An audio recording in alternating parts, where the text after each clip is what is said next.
us today for a real-life example of collecting practice-based evidence in family legal services.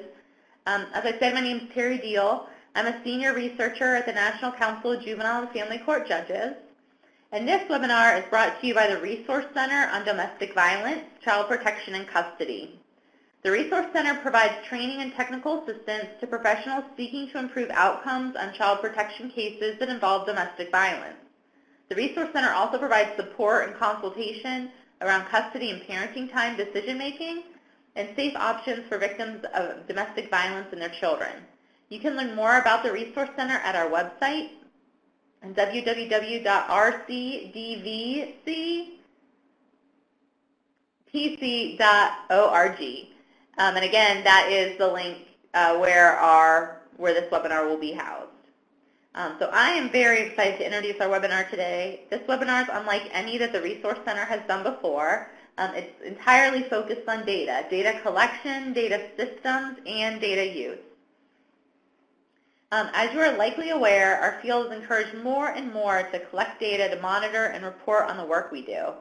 And this is something that's new for a lot of us. And today we're going to hear from Monroe Solomon and Ryan Gallagher from LIFT, which is a legal service agency, who are currently collecting and using data, as well as a data system expert, Shannon Gregg, who will give you some pointers on adopting data practices in your agency.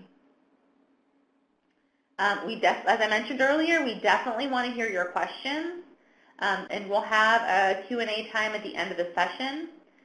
Again, if you have questions, you feel free to chat them in the chat box to me, send me a private chat, or you can also hold them until it is question and answer time at the end. So without further ado, I'm going to pass it off to Monroe to get started, and we will, I'm going to let the presenters do brief introductions of themselves.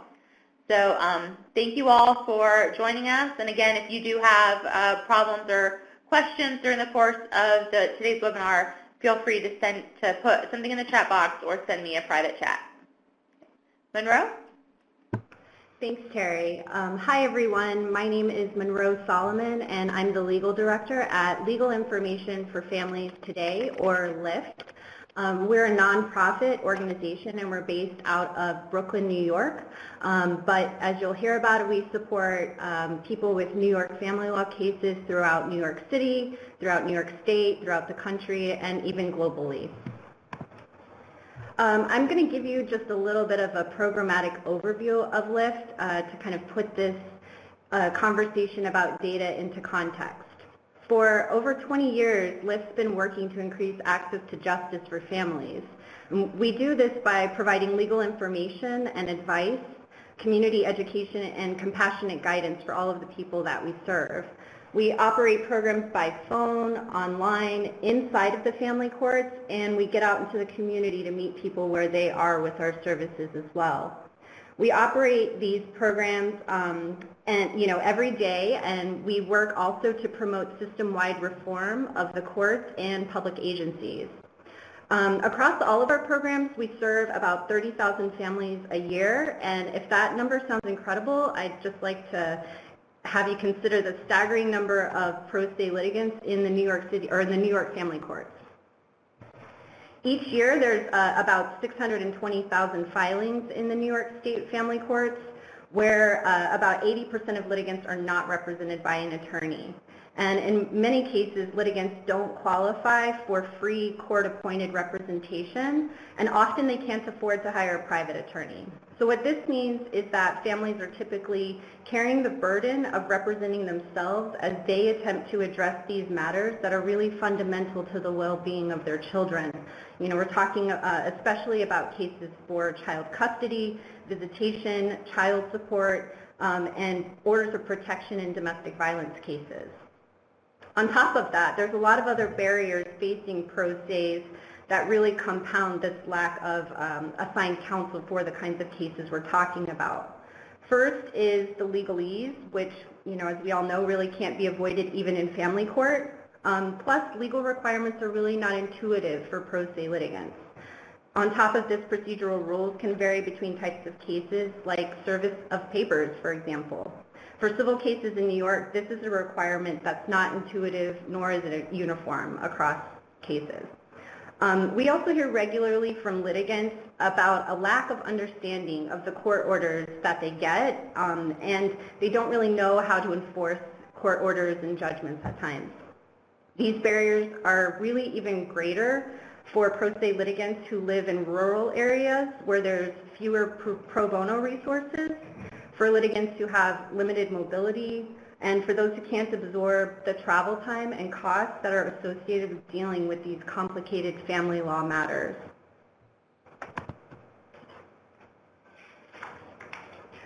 Despite the barriers that I just mentioned, we work with many pro se litigants who do attempt to self-represent, but without counsel, these litigants don't always understand their legal rights and their options.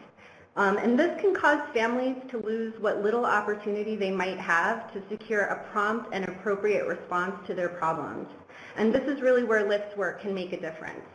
Through our unique programming, we offer litigants the tools that they need to effectively self-represent. Tools like I've mentioned, legal and procedural information and guidance will help litigants draft petitions or other documents that they might need in their civil cases. We provide advice and counsel from our team of experienced family attorneys.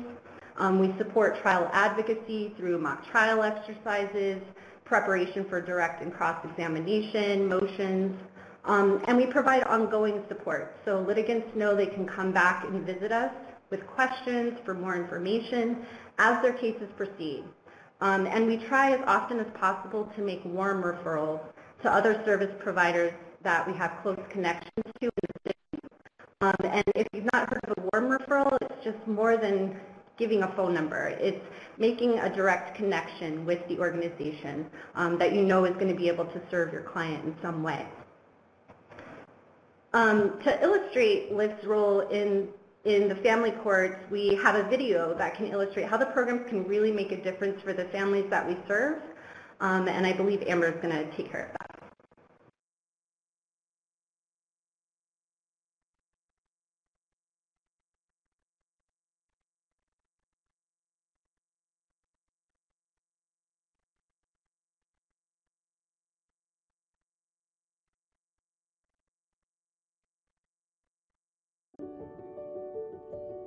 People come to family court for lots of reasons, but it's usually something having to do with their relationship with a co-parent and issues related to their children, their families, and their futures.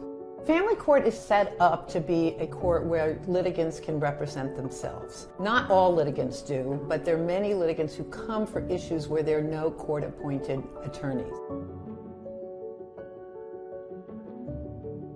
LIFT is sort of a safe haven. We offer compassionate guidance, legal information and advice, and we are there for litigants who have nowhere else to turn. As we can see with Anna's case, she not only had a child support issue, but she had a domestic violence issue. I am a stay-at-home mother to 4 children. About 3 years ago, there was infidelity in the marriage. I found out that he was actually married to someone else outside of the country and had children with this other person. I ended up confronting him, but being that he's such a controlling person, I think he didn't take it very well. So instead, he ended up getting very aggressive, violent. He's not paying the child support. I'm behind on bills. My kids barely eat throughout the day. There are times where I had to borrow money from someone. My 4th child, who is now 3 years old. I'm in and out of hospitals with him, constantly following up with all different doctors, genetic doctors, neurologist, hematologist, liver specialist. I've been his sole provider at home, staying home with him, caring for him.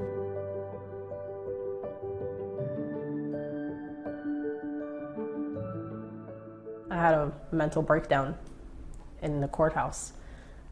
And that's when I was introduced to Natalie, who to me is my savior. Anna was very frustrated when she first came to LIFT. She didn't have the information or resources at the time to be able to navigate the family court system successfully. We gave her the tools necessary for her to be able to prep herself for the next court date. There were times where there were certain documents mailed out to me. I would go to Natalie. Natalie, I was served with this. What is this? She definitely boosted my confidence. Where my court case stands in family court right now is actually great. The magistrate ruled in my favor. Before I met Natalie, I was basically a lost soul, right? I would go in there and not sure what to say, what to do, and I didn't pretty much do anything at all except for stand there and then walk out of the courtroom crying. When Anna first came and met with me, Lyft was providing information. Information is very valuable. However, in many cases, you need to give point and direction. As Lyft transitioned to give advice, that opened the doors for us and the possibilities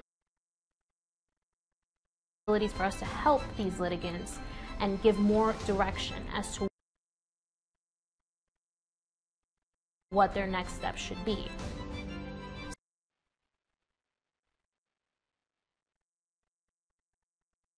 So we've helped organize her paperwork, we've written out bullet points, we've done mock hearings where she is more comfortable walking in and knowing more or less what to expect.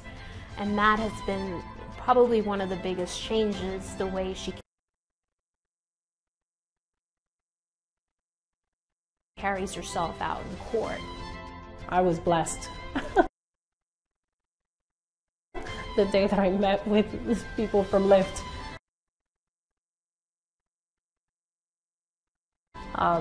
they've changed my whole life around, basically, myself and for my children.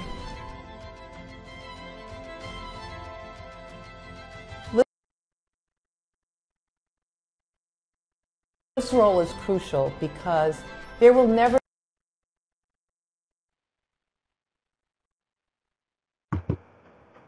As you can see, Lyft services were really critical for Anna in her time of need.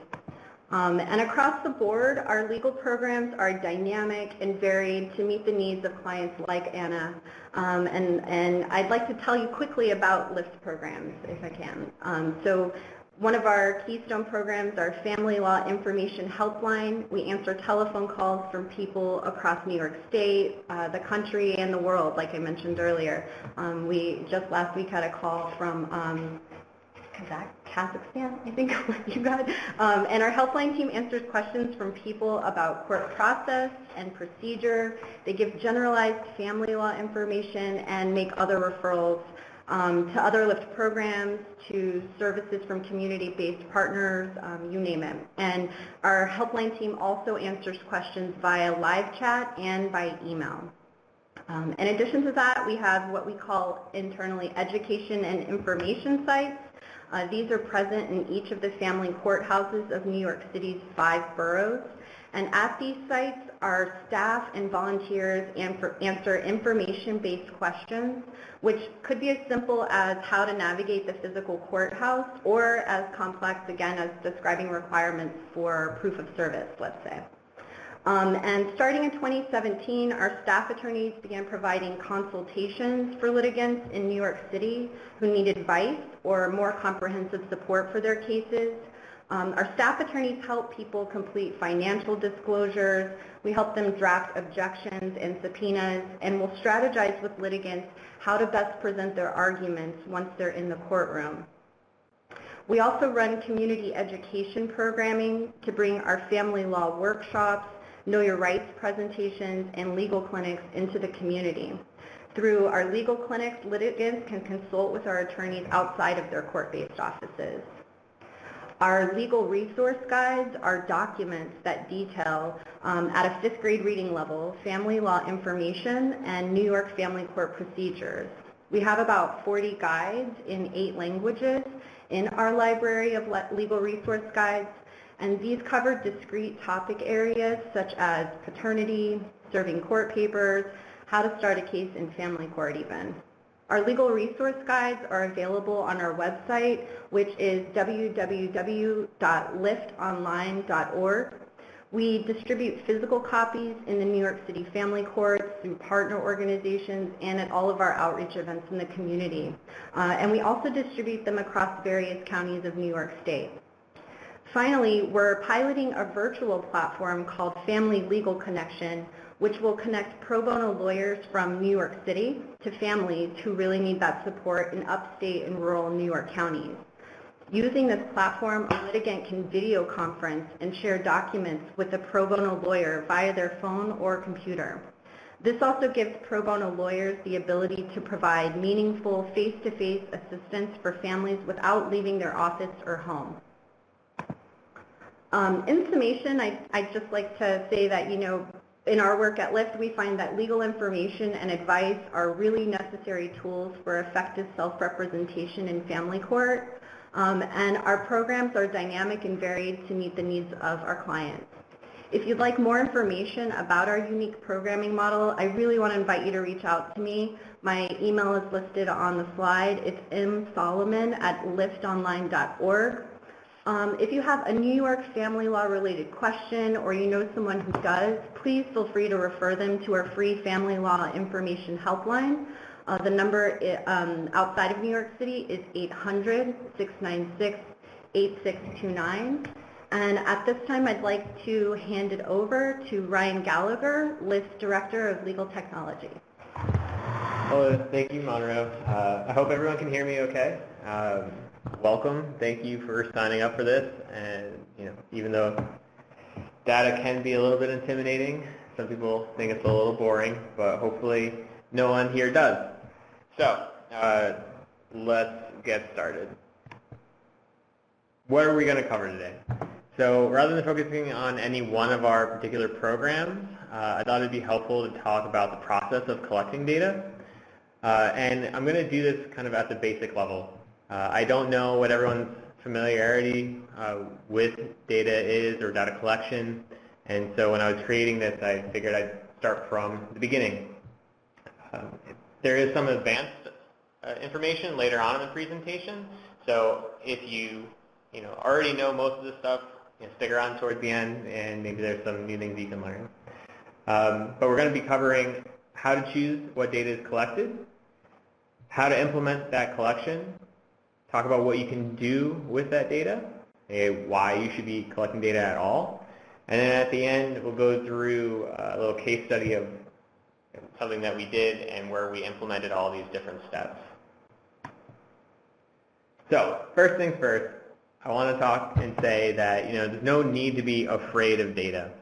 I think when a lot of people hear that word, we immediately go to big data, right? We think of Google, Facebook, anything and everything you're doing online, and that's definitely intimidating, right? But that's not something we're going to be talking about today. We're going to be focusing on small data, right? And all you need for this are some basic math skills, just addition, subtraction, averages. If you can't do that, you always have your calculator to help you out. And I think at this point is a good point to talk about my background. I do not have a degree in math or science. I have an undergrad degree in history and art history, and then I went on to law school just so I could avoid further math in my life. I got to where I am in this organization kind of by chance and by taking on different projects. I'm interested in how we can use information and data to structure our programs.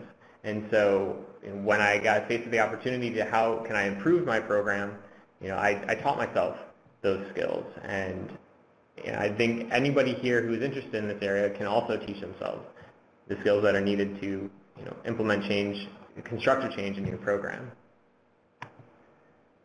So, like every good speech, I'm going to start off with a quote from Merriam-Webster's dictionary.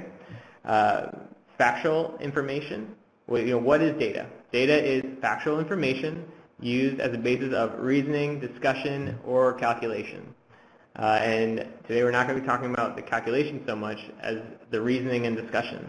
Right? So when I'm saying data, if that's intimidating, right? Just think of it as information. And you're most likely already collecting some form of data or information in the programs that you run.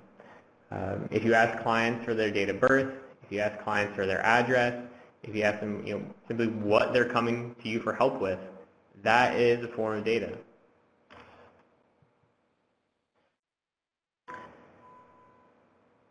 So, think, are there already areas in your organization that require you to collect certain data? Right? A lot of nonprofits, we run on grants. So are there areas of your grants that require you to collect certain pieces of information?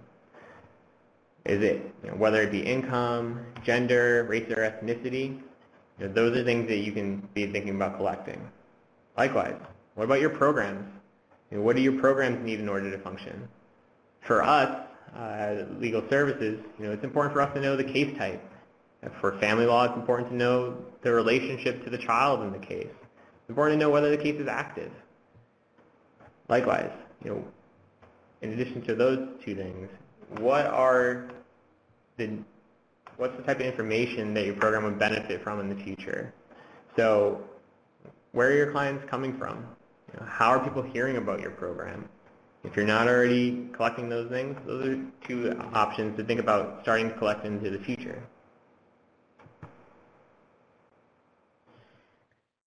Now, when you are thinking about what information to collect, you also have to consider a few things. First is you're not going to be able to collect everything. And so you're going to need to decide, what is worth your time and what is the value of that information you're going to be collecting. Can you collect that data from a process you've already had in place, or do you need to create a new process? Right? And if you have to create a new process, is that information going to be worth the time and effort in creating that? Your focus always should be on time serving your clients. Right? You shouldn't be taking time away from them just to get data points. Right? I think we can all agree in the nonprofit world, we're here to help, right? And we want to make sure that that's actually what we're doing. So one way most nonprofits already get their information is through their intake process. And just like I was saying, you want to weigh out the time versus the value. So what are you already asking, or what is your intake process like? And what are you already collecting from that process? And if there's things you want to collect that you aren't already collecting, how are you going to do that? So just some examples. Monroe mentioned our Lyft helpline. That is generally an anonymous conversation. We're getting a lot of information already from that conversation. Right? People, when they're talking to us about their case, we don't necessarily always have to ask what type of case it is, what's the status, the relationship to the child. Those are things that we can mark down when people are talking to us and collect later on. But there are things that people aren't giving us that we want to collect, right? And those are their zip code, their race or ethnicity, or how they got our phone number. So we've made the decision that those data points, that those bits of information are important to us, that we're going to take that extra time to get them. But you also want to consider how is that going to affect the interaction. And for us, we decided, if we ask those at the beginning, it may have a negative connotation. People are calling over the phone. They don't necessarily know who's on the other end. It's definitely a stressful time in many people's lives.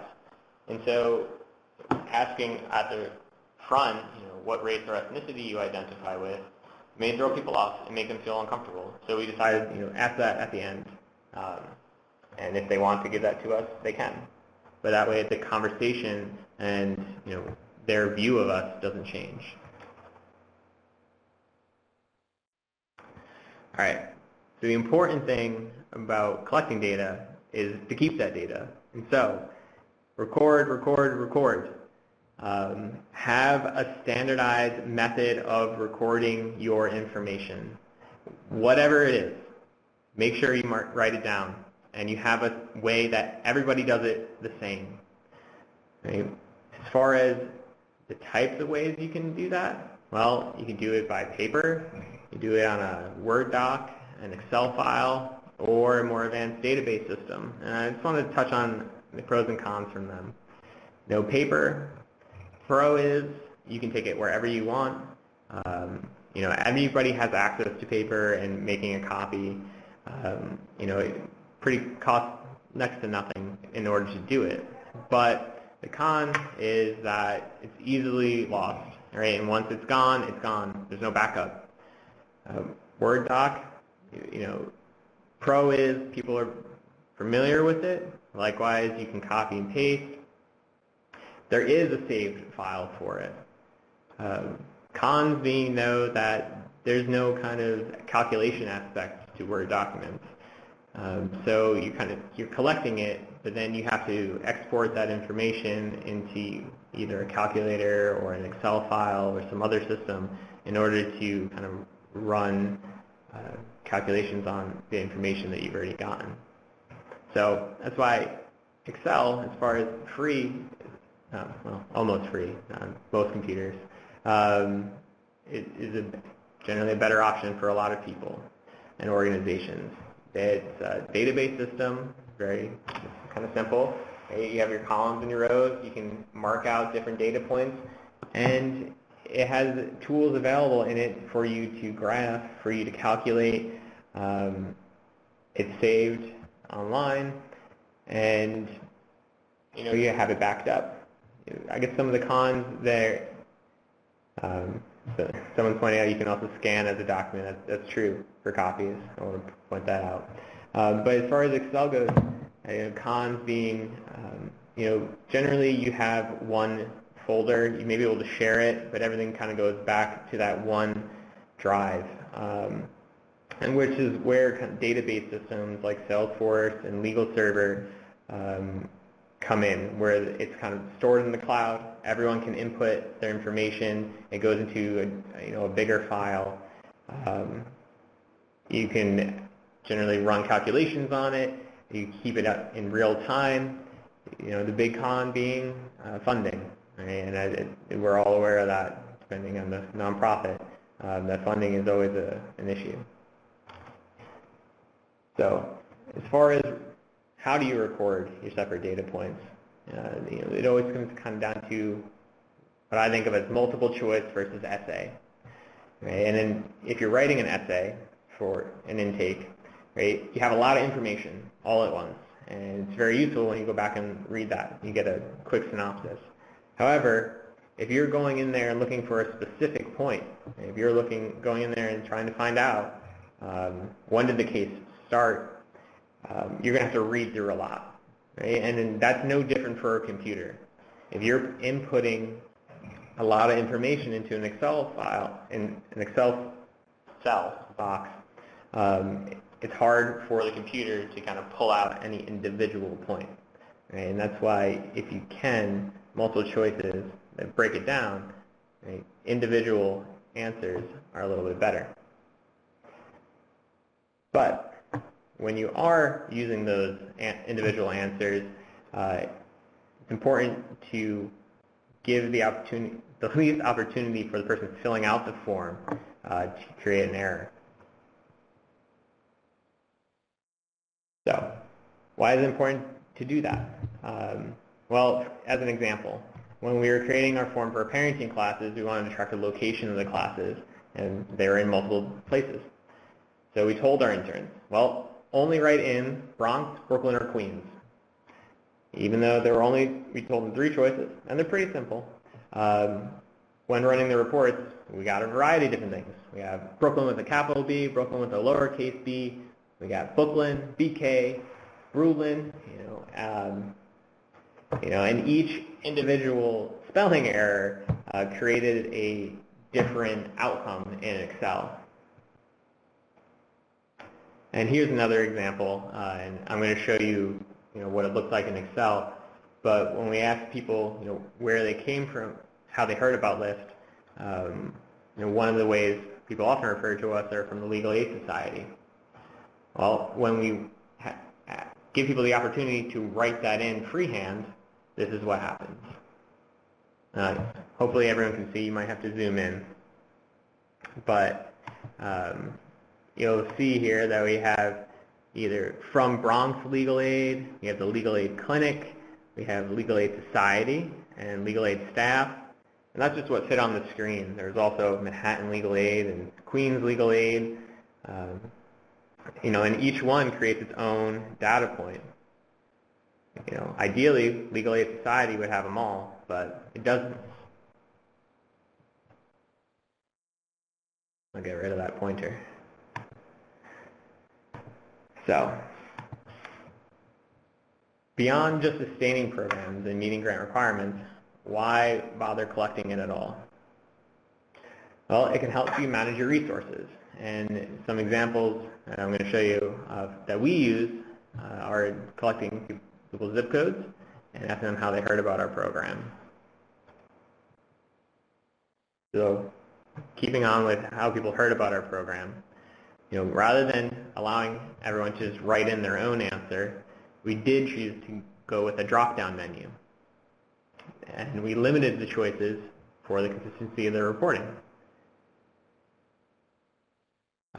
So we limited the choices to just court staff, court signage, family or friend, the internet, or other. And for the other, we did have a kind of what you call an associated field, where a dependent field, where if that others clicked, they could write it in, but as you see, that causes problems. So what's it look like when you just have the choices available? Here's as you see, here's our form, and the drop-down menu with the different choices available. And here's what it looks like in the aggregate when we pull all that off of our platform Salesforce that we use and put it into Excel. We have a lot of information. But in Excel, what you can do is up at the top, if you select everything, and then you go up here to pivot chart and hit OK, it'll open a pivot chart program. And then it takes the information and kind of calculates it for you.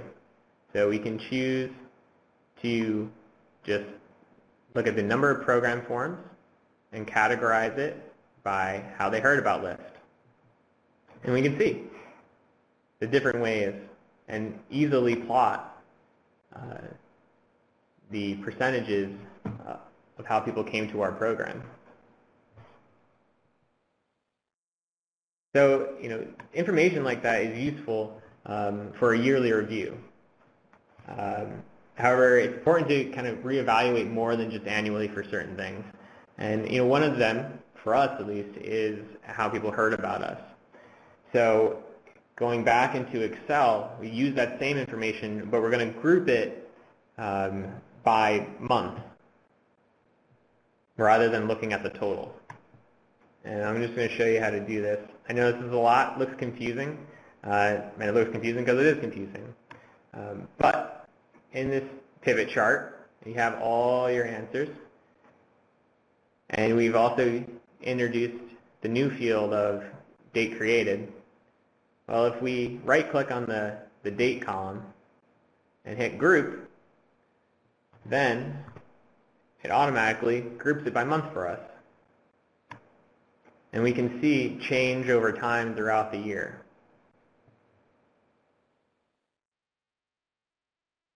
Oh, I'm sorry about the sound. I'm on a conference phone, so I apologize. So using the method with grouping by month to month, we're able to see a sharp drop-off in referrals. And when we see that, we're able to push our attorneys in the courts to make more connections with court staff to remind them that we exist. So in the example that we just looked at, we saw a sharp drop-off after summer vacation, or we know leading up to summer vacations, we'll see a boost in referrals, and that after vacation, we would see a dip. But not so much a dip as that we did see. And so that let us know that we could tell our attorneys, maybe need to start talking to the court staff a little bit more. So moving on to our zip codes. It's a little bit different than how people heard about Lyft, right? Because in how we heard about Lyft, we can discern different answers. For zip code, we can't, right? There are way too many zip codes out there. And so we have to allow people to write them in by hand.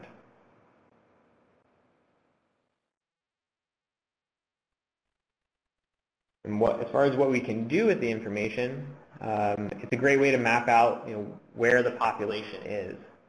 And we use it, well, I think I'm getting ahead of myself, but if we ran a test, got the most populous zip code, and you can just plug that into Google Maps, and it'll show you, highlight the area, the zip code, where you've put in. So if you want to show somebody, where people are coming from with the map, it's a free, easy tool to use.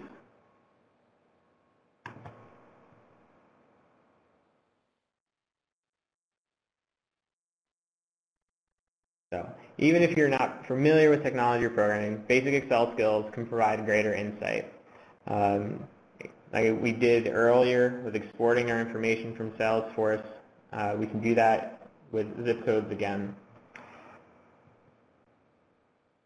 So here's the aggregate data of all the different calls that we collected. We put it into the pivot chart like we did and explained earlier. And we've set it to just zip codes and the amount of program forms associated with those zip codes.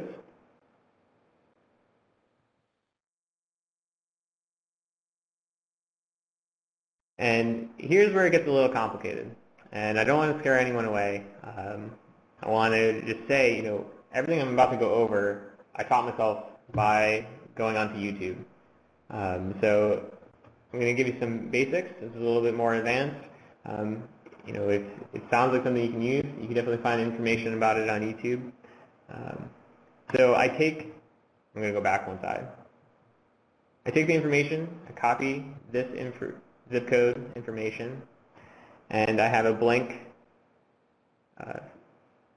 workbook down here that I pasted into. And then on this page, I have listed all the New York City Council members and the zip code associated with them.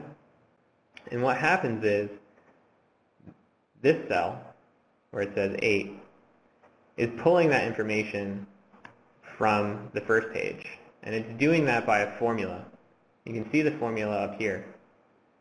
It's an if era in addition with a VLOOKUP formula.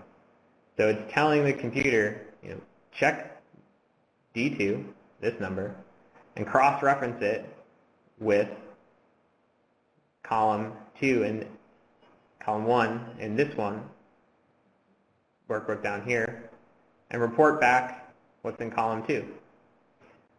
And if there's nothing, put a 0. So that's what's happening. It's an easy way to kind of separate out everything when you have multiple information points. And then from here, we have a total, which is just adding up all of these different entries and totaling it for us. Then, very similarly, on the third and final page of Excel, I have a council member total page, which just pulls the total from the previous one. But on here, we get to graph it and see which council member has the most constituents that we are helping. Now, why is this useful? Well, council members have funding from the city, and so it's very nice to be able to walk into their office and show them, here is how many people we're helping in your area. We would like to continue to help people in your area and hopefully get more funding from them.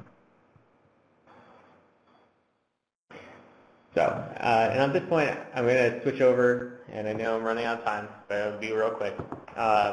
Just kind of showing a case study of how we've used these steps, and hopefully, you can apply them as well. So, we're going to talk about our recent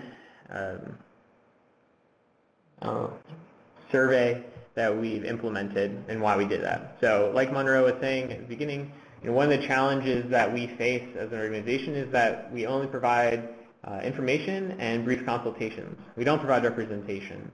And so because of this, we don't always get to see the ending. Right? We don't get to know whether it was a win or a loss. So we had to kind of come up with a way to determine the quality of our services.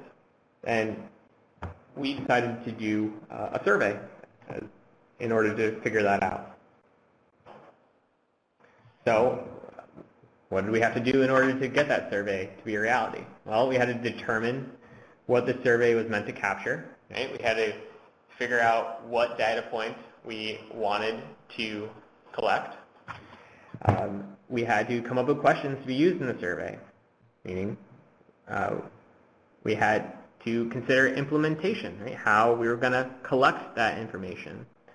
And we had to run a pilot program. And of course, we have to adjust as needed. So, in determining what the survey was meant to capture, well, we had to figure out a way to assess the impact of our services without the ability to know the outcome. So, first step was hold a brainstorming session, and you're going to get a lot of ideas from that. But from that, you can see the commonalities and focus on the key areas that everybody agreed was a measure of success. And this is important. You want to be able to narrow it down because long surveys are often ineffective.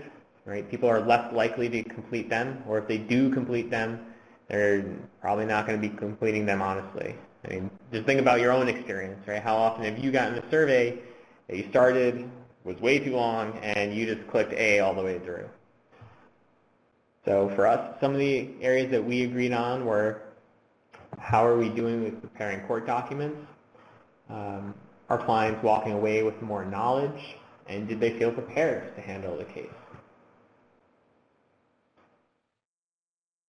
Like we went over earlier, when interpreting data, it's easier to have each question has its own distinct data point because open-ended questions are hard to interpret.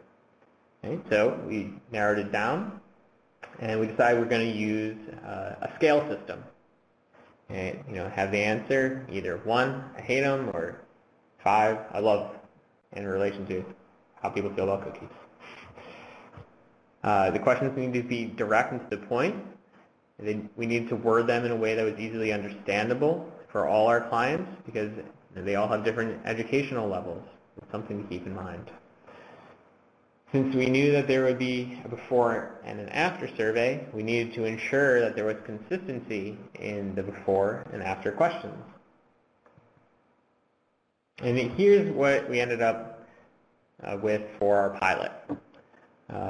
We have our questions, we have the scale numbers. On the left is the before that we would hand out, and the right is the after. And if you're looking at this and saying it's confusing and I don't know, I can't believe that worked, we'll get to that. So, step 3, considering implementation. Right? How are people we had to consider how people were going to get our pre-survey. If any questions arise, how would they be explained? And for us, that would be our attorney in the court. How will the participant get the post-survey? Our attorney would hand it to them at the end. How will we get the post-survey returned to us? Well, we would have a locked envelope box where people could drop it in after they were done filling it out. We had to kind of figure out a way to provide confidentiality with also allowing accountability. And for this, we came up with using a client ID number that was already in our system that our attorney couldn't associate with the client, but us as managers could. And finally, how would we track our answers? Well, we were going to use Salesforce because that's how we keep all our data. And just real quick, if you're wondering what the back end of Salesforce looks like, here we're able to make all our questions just by clicking New Field and picking the data point. Here's what it translates to as far as a form to fill in. Right? So all those questions come their individual ones. We have a drop down of 1 through 5. And don't worry, this is a fake client, not giving away any information. And then we had to run the program, the pilot, excuse me. So when you're launching a new program, a service, it's important to start by running the pilot. Right? But when you're launching a pilot, you need to have everything as ready as it were if you were launching it for real. So if you're having paper surveys, have them all printed. If you're having a database, collect your information, have that all set up. Right? Like I showed you, I just created all that for us to be able to fill it in once we got the return surveys. Speak with the person implementing the survey. For us, it was our attorney. Make sure that they're up to speed, and also set your timeline and your deadline. Then adjust as needed. No matter how much you prepare, you're going to miss something. You're going to need to adjust something. Whether it's a survey, whether it's data collection for an intake, you're going to think you have it right, and you're going to find out it doesn't work out practically in the real world. And that's what we found out. So we found out that clients were confused by our scale system, so we had to go back and adjust that. Others were confused by the wording, so we got feedback from the attorney who was answering the questions and adjusted those to be easier to understand. Still, others didn't complete the survey because it looked like it took too much time. Right? Their time is valuable, and they wanted to be there to get help, not to fill out a long survey. So we went back to the drawing board and cut down the amount of questions and how much was on the page, so it looked less intimidating. And on the back end, we learned, I learned that I had to categorize the systems better in Salesforce. I had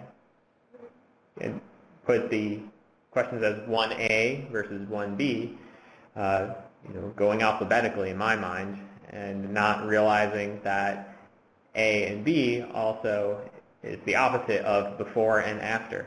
So I have to go back and change that. But this is the end. I want everyone to remember that data is your friend.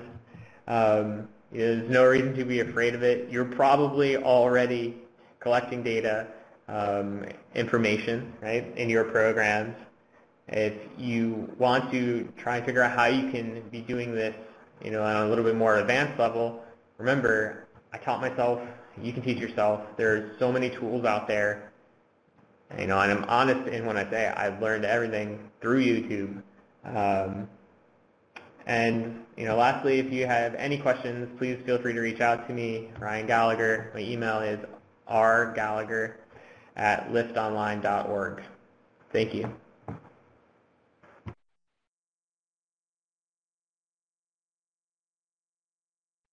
Thanks, Ryan. Before we pass it over to Shannon, we wanted to just take a second to collect some data of our own. So we have a poll for those of you who are watching, and we're interested in, first, who is in the room. So if you just take a second to indicate who is here. You can do the scroll on the side, too, because there's a couple options on the bottom that aren't showing up in the box. So it looks like most of you are advocates, and some court staff in as well, a couple lawyers. In our next poll, we're interested in learning how you currently collect data. So does your organization or agency currently use a database for tracking client information?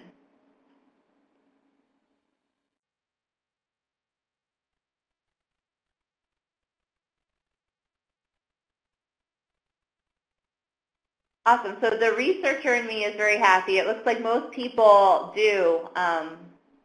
Most people already do use the database. So 88% of you. As you are listening to the next portion of our presentation, if you're one of the 12% or so that don't, take a close listen to and look at some of the Salesforce that Shannon's going to talk about as a potential option. And then finally, on a scale from 1 to 5, how do you personally feel about data? 1, data, what is data? Meaning you don't care about it, you maybe even don't like it. 3, it's a necessary evil. You collect it, but you don't really spend much time with it. And then 5, it's something that you really like. So I'm glad no one yet has picked 1, but that's okay if you feel that way. So it looks like quite a few of you are already collecting and analyzing data. So that's excellent. That's awesome. And so I'm just going to add to you one other thing, or one other kind of request. As we are rolling out a series of these webinars for data and research, if there are specific topics that you want us to talk about in the future, please stick around to answer the survey at the end of the webinar so that you can give us an idea of some of those research and data topics that would be really useful to you. I'm going to pass it on to Shannon, who's going to talk about adopting data solutions in your organization. Thanks so much, Terry. So I remember in 2004 when I got my first iPod. Yes, the iPod. I loved music, and I was so excited at the ability to carry a small device in my pocket that could play me anything I wanted to hear at any time, regardless of where I was at. But I got to tell you guys, that iPod sat in its box on my desk in my bedroom for about 9 months because I was petrified of it. I didn't understand what exactly they meant when they said plug it into your computer and find these files and do these things. And there was a bit of magic that was missing for me because I couldn't connect those synapses. And if you're feeling that way after Ryan just gave his amazing presentation showing you how he's collected data, how he's analyzed data, and you're feeling overwhelmed like I did when I got my first iPod, hang on because I'm going to give you some good advice on how to take a system, a process, a technology, and make it something that you want to use and that the people around you want to use. So while I am a specialist in Salesforce, and my name is Shannon Gregg, I run a company called Cloud Adoption Solutions. I really think about anything like Salesforce or a Google Drive or an Excel worksheet as a system or a process that you have to get people hyped up to use in order to make it effective. So as you're collecting data and you want to do things with the data, and I know this because I too myself am working on research, I am focused on helping to learn more in my dissertation about how nonprofits are using CRM and operational systems. So whenever you're looking at that type of thing, the most important thing with data is figuring out how you can collect it so that you can get what you need out of it and you can make sure that you have enough to be able to say, yes, 88% of you are currently using data systems. So I'm going to give you a quick and easy way that I have been using to help my clients adopt Salesforce so that the people around them can use it. And I want to tell you, too, this works on a personal level as well. So I've used it on my child to get her to use my system to clean up her bedroom, and I've used it on my husband, but I hope you guys don't tell them that. So you've learned how to select your data and how to implement data collection. Ryan really did a great job of showing you why to collect data. And so now we want to focus a little bit more on how to get your users to agree to leave their old data collection methods behind. Anytime you're managing change, human beings automatically resist it. We like the way we do things already. We enjoy them. They work for us, and it's hard to learn something new.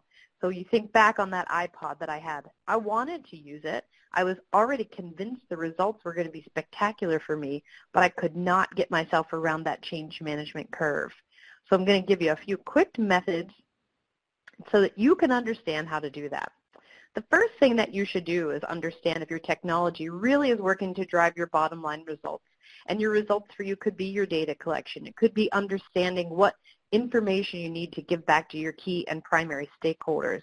But the only way that you can make those data-driven business decisions and provide that evidence-based practice is once your team is using the system the right way, and it may be a team of one, it might just be you, but understanding who that team is, how that team falls together, and how you can use the reports that you need to drive that data-driven practice and evidence-based practice that everybody's asking for now in 2019. So how are we going to get your users involved? How are you going to get other people to adopt your system or process, regardless of whether that is cloud-based or not? How to improve your overall adoption, and then engaging continuously to drive user acceptance. And for my child, I constantly have to tell her, this is what you did a good job on, and here's where we need to focus back on, and you'll see that in the steps that we're going to talk about today. So the first step that I have for you is to make it invaluable. So people love data to drive their decisions. They have reports and dashboards they can't live without. I'm sure if you closed your eyes for 1 second right now and thought about all of the reports that you have to put together to show what your time is spent on, what's happening with the people that you're working with, what your metrics are, what your key performance indicators on, you've got a ton of them. But the ones that your key stakeholders love the most, design them and deliver them in a way that tells them, I can provide you the data that you need to make your actionable decisions. Top-down adoption really is what drives all organizations to change. So on Salesforce specifically, which is very well used by nonprofits because of their focus on licensing, there is a really good story that Michael Dell of Dell Computers is the #1 user of Salesforce in his organization. So if you work for him, you know that that is a non-starter. So what I would encourage you to do here is think about who your innovators are and your early adopters are that can be your beta test group. So when you're thinking about ways to roll out a new system or a new process or a new technology, think about doing it in one of two ways. One is the Big Bang Theory. That's when you pull the plug on the old way and you say, new way from here on, let's all run forward towards this change. That's one change management theory. The other is to do it in steps so that you can measure and think about the steps that it will take you to get to that final end process. I love that one because it allows you the ability to pivot and say, I can see we're having some troubles here. Here's where I have to reinvigorate and turn around. And what I've got on the bottom of the screen here is the Rogers Technology Diffusion Model, but this is really the change management curve. If you've read the book Crossing the Chasm, this is really important in there. And the chasm comes after the innovators and early adopters. Those are the people, unlike me, who bought the iPod when it came out in 2001 and started using it right away. And then you've got the majorities. And those are the people who will say, I see here in our organization, here at our company, in our department, this is the system or process that we're using. I'm going to use it because everybody else is. And then way down at the end of our bell curve are the laggards.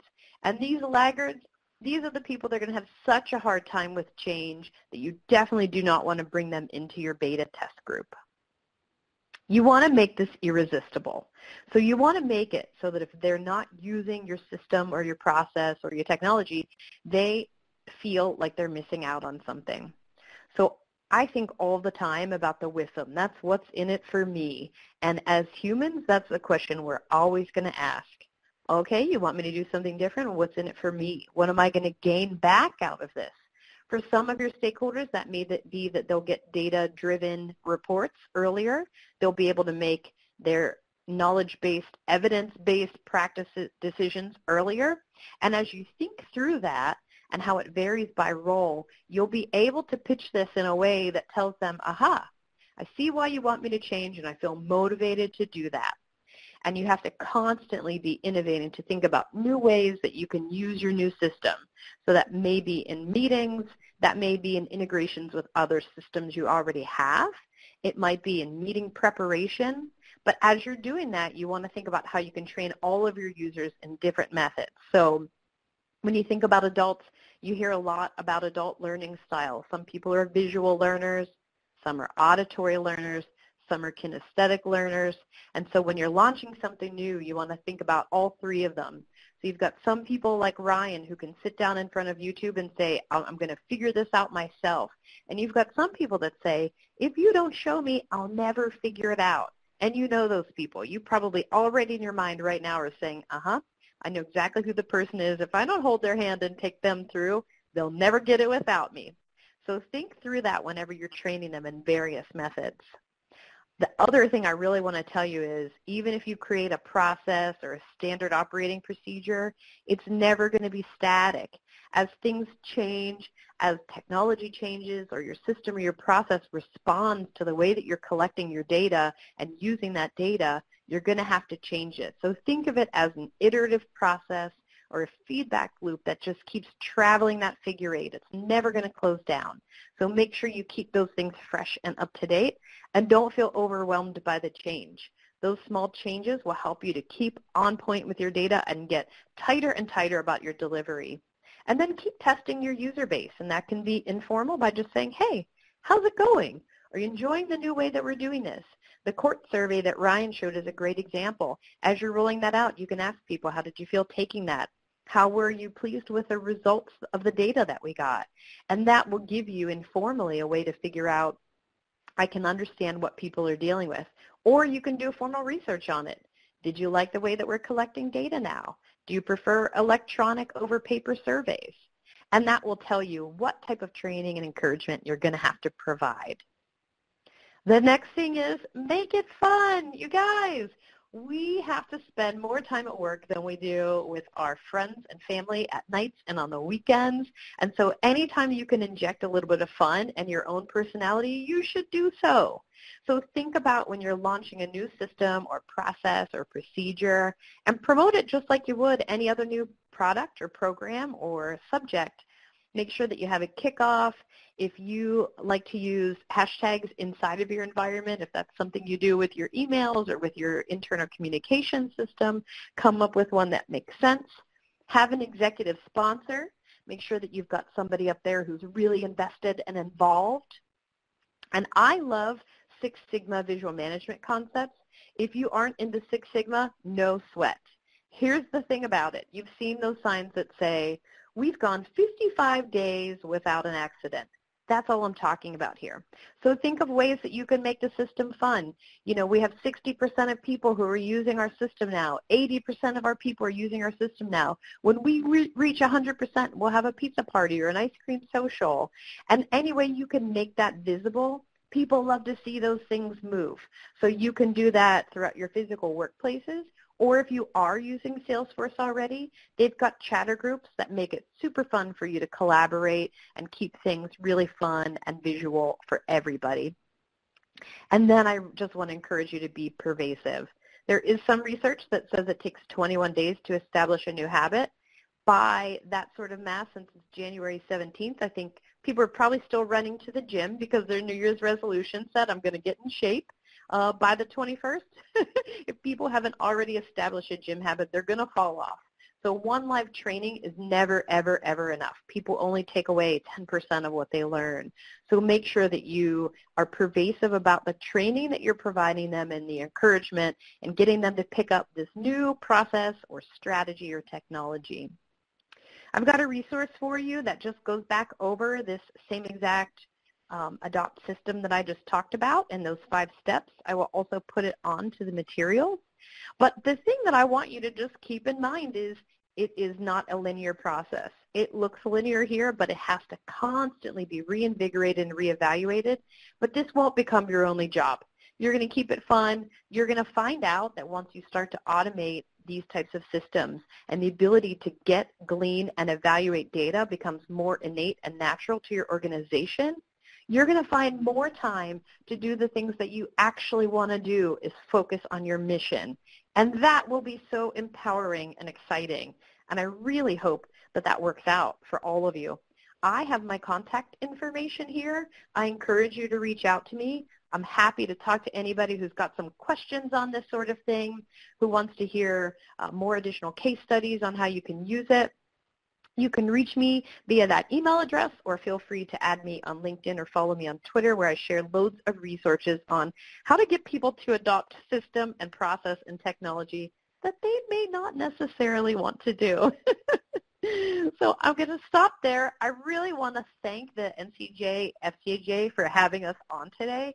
This is so important, and I think evidence-based practice is the way of the future. Congratulations to all of you for making the investment and time to make your practices better, and thank you so much.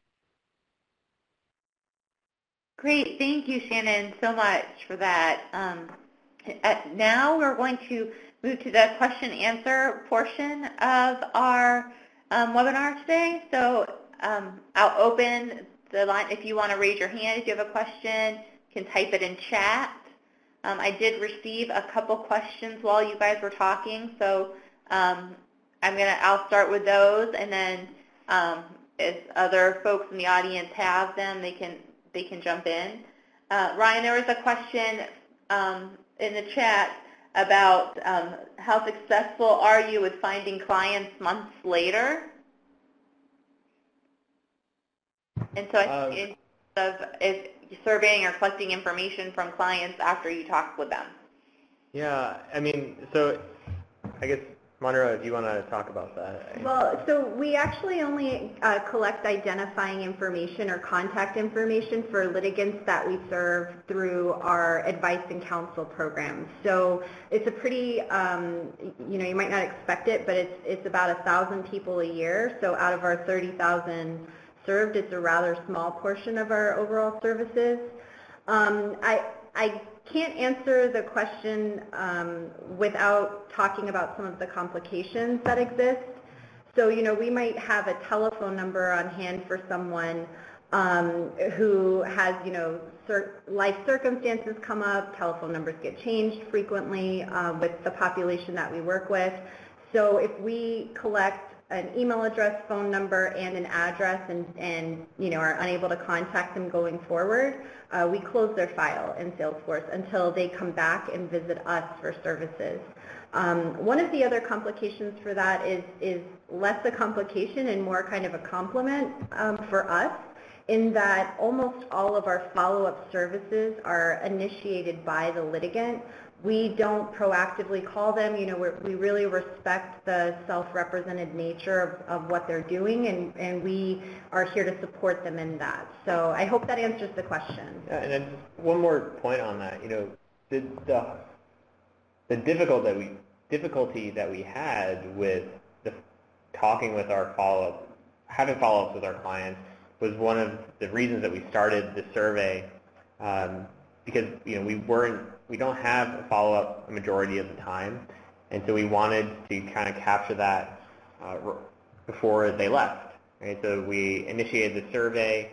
We have them do the first part when they walk in, and then do the second part as they're leaving the room, because after they're gone, in a majority of cases, they no longer require our services. Great. Thank you guys so much. I have a question for Shannon.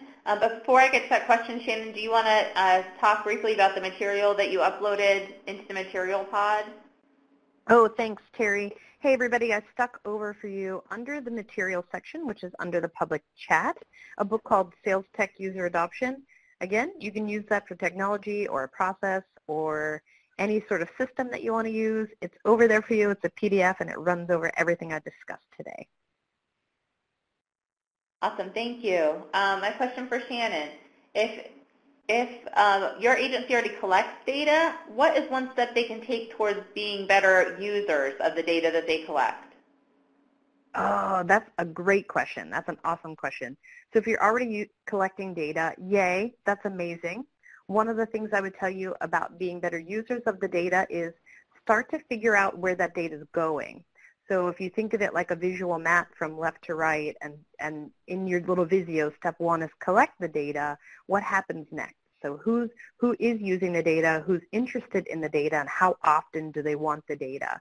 So if it's for funders and you have a very specific system or process that you have to use to present the data to them, you know what they're interested in. But if it's your management or your stakeholders or your community, think about what it is that they want to see and how they want to see it and how frequently they want to see it.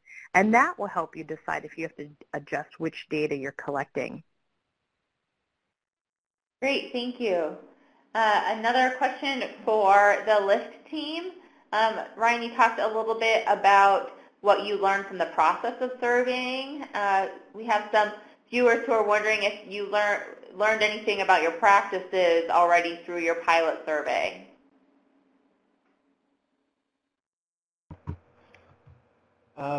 Yeah, I mean, I don't want to seem boastful, but majority of the feedback from the pilot survey that we did get was very positive.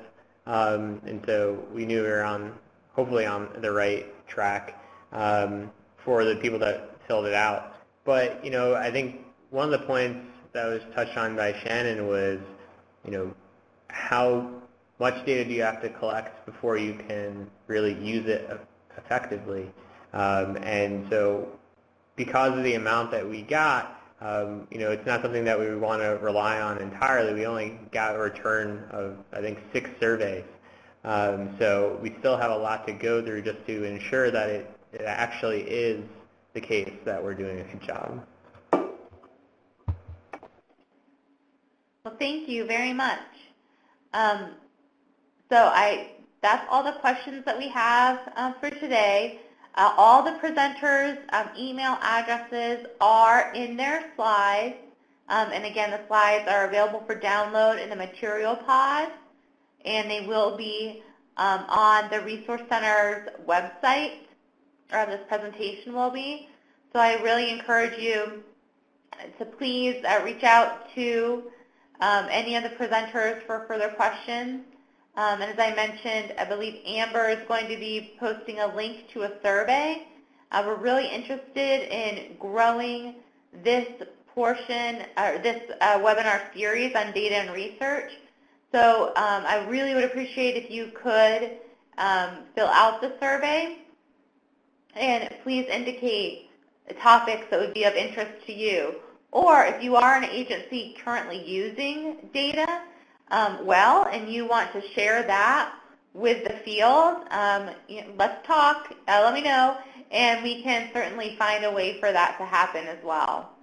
So I'm going to let Amber post the survey link, and I just want to take another moment to thank our presenters, Monroe, Ryan, and Shannon. We really appreciate you sharing your time and knowledge with us today, and thanks everyone for joining. I hope that we can do some more of data and research in the future. Oh, we have a question.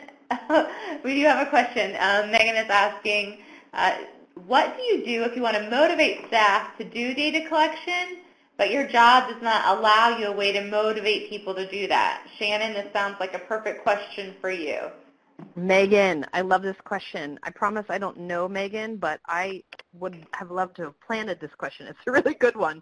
So one of the things that I have found about matrixed environments or environments where you don't have direct management and you can't enforce somebody to do it is that make it irresistible part. So Megan, one of the things you can do when you have some staff who aren't motivated to do data collection is get underneath it and find out their MO. So what's their modus operandi? What do they really need that the data can fill? Or what else would they like for you to collaborate on with them so that they can get their job done better? And it's almost like a, can I scratch your back and you can scratch mine kind of situation. And one of the things that I've found about people when you're motivating people is everybody's focused primarily first on themselves and their needs. And if you think back to that Maslow's hierarchy of needs, the id and the ego and the superego, get into their id first and figure out what it is that they might want and how you can get them to get there so that they can give you what you need too. And that's just a great way to say, hey, look, we all need some things. I need you to help me with data collection because that's really part of my job. And without that, we might not have funding and we might not have an organization. And so you can find ways to get them involved in a much more universal way. Love that question, Megan.